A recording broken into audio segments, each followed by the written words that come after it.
Ang programang ito ay rated SPG. Striktong patnubay at gabay ng magulang ang kailangan. Maaaring may masiselang tema, lengguwahe, karahasan, sexual, horror o droga na hindi angkop sa mga bata. Ayun! Nakasin yung phone ni Harry! Pwede na natin siya malukit! Narito ng ating pakatutukan mamaya sa abot kamay na pangarap. Agad ngang ibinigay ni Dr. Enriquez itong mga gamit na naiwan dito ni Harry sa Eastridge Hospital. At dito nga agad na kinuha ni Annalyn upang tingnan kung may makukuha ba sila dito upang malalaman nila kung nasaan nga ba itong si Harry. At tamang-tama naman dahil naiwan ni Harry itong tablet na nasa bag nito. At agad binuksan dito ni Annalyn upang makita kung nasaan nga ba naroon itong si Harry. At maya-maya nga binuksan ni Annalyn ang nasabing tablet at dito na nag-connect dito sa cellphone ni Harry at nakuha itong mga files. Subalit ay hindi pa nga agad-agad ma-relocate ni Annalyn itong signal ni Harry kung nasaan nga ba siya.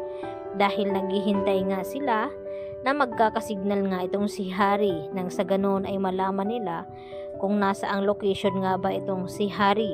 At dito na sinabi ni Dr. Enriquez na hihintayin na lamang nila na magkasignal baka walang data o nakapatay itong cellphone dito ni Harry. At dito naman na nag-aalala na ng husto itong si Annalyn na baka huli na ang lahat, baka sinasaktan na nga ni Carlos Benitez itong kanyang ina na si Lynette.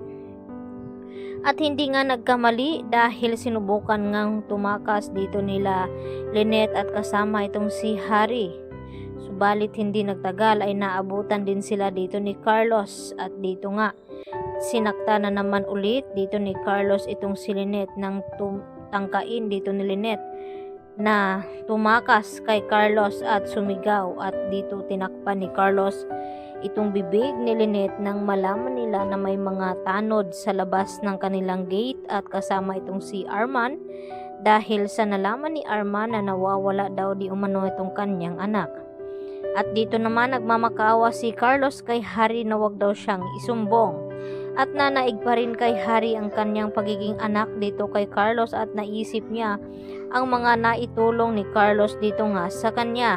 At nagtanong nga itong si Arman at mga tanod na kung nahanap na ba daw ni Doc Carlos ang kanyang anak. At nagpakilala naman itong si Harry sa kanila na nagkita na nga daw sila ng kanyang ama at siya nga ang anak na tinutukoy nito. At maya-maya nga ay may narinig silang sigaw ng isang babae at dito naman na sinabi ni Arman na baka ang asawa daw ito ni Doc Carlos dahil may saltik at may mental health nga raw ito at sinang-ayunan naman ito ni Harry na tama ang sinabi ni Arman. Kaya hindi na nagtagal itong mga tanod dahil wala naman daw problema dahil nakita na nga ni Doc Carlos itong kanyang anak na si Harry. At binalikan naman ni Harry itong si Carlos at Lynette at nakiusap itong si Lynette na kausapin daw di umano ni Harry ang kanyang ama at kumbinsihin na pakawala na nga siya. At dito nga na pinuntahan agad-agad ni Harry itong si Carlos at dito na sinabi sa kanyang ama na pakawala na nga ang kanyang tita Lynette. Subalit sinabi ni Carlos kay Harry na makukulong daw siya dahil damay na nga daw siya sa ginawa ng kanyang ama.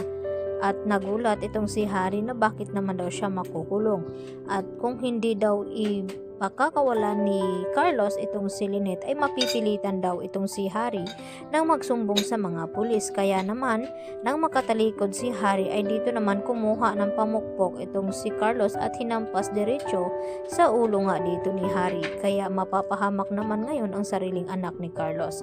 Yan ang ating pakatutukan at aabangan sa abot kamay na pangarap. Yan lang po at maraming salamat.